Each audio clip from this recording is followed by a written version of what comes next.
Hi guys, Tom Morrison here, and we're just hanging out with Jenny. Quite literally. Hanging is one of the best things you can do for your shoulders and your overall posture, your grip strength. There is a multitude of benefits to hanging, and everyone should have this as part of their overall training. So if we let Jenny pop down for a second, don't worry if you can't hang. We're going to go through the ways that you can build this up. Set yourself up with a way that you can have your feet fully supported so you're able to take the weight out of how much your grip and your shoulders are having to actually deal with. You can build this up over time, hang around for 30 seconds. Then whenever you feel more confident with that and your shoulders feel more stronger, you can go to the balls of your feet and start to make it a little bit harder.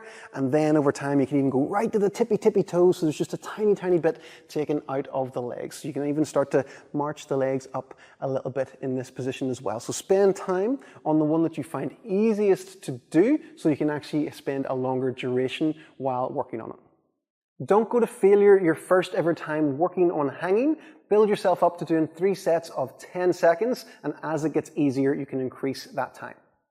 Don't limit yourself to just the one grip all of the time. So right now, Jenny is in a pronated grip. We can also do a supinated grip, which hits a different bit of a stretch in the lats, which is really nice. You can have a little bit of a wiggle while you're there as well. And then you can have a mix of an over and an under grip. So it's really good to mix those around to get more variety for your shoulders and for your grip as well. Once you're getting confident with your double-armed hang, we can make it a little bit harder again by going to the single-arm hang. The progressions for the feet stay the same as well. The nice thing about the single-arm hang is that Jenny can actually walk herself around a little bit, and you start to hit different angles of the shoulder. So this is a really nice one to work on.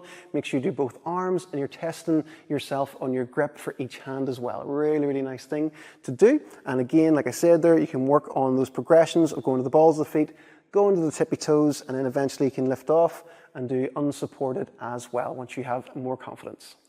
With any of the progressions, aim for a full 60 seconds of that variation you're using before you would then move on to building up the next one.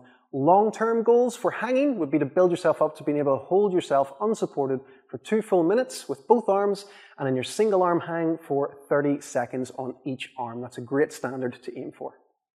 To enhance your hanging experience, if you get bored easily like me, you can start to add in exercises like the active and passive hang. So what Jenny's trying to do here is tuck her shoulder blades into her back pockets, really good for lat activation. We've also got rotations, forwards and backwards, really good for your shoulder stability and your shoulder endurance too.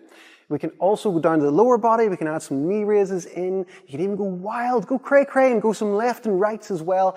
Get more time while you're hanging and work on other exercises too. And as a nice relaxed one, we can sway around, we can twist, and we can move ourselves about. We can have a wiggle in this position. So it all works in your grip the whole time, and the more you move around, the more benefits you're going to get from it.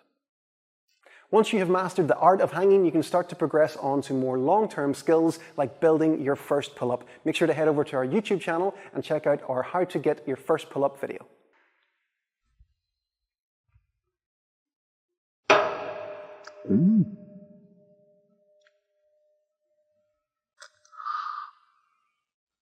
Okay.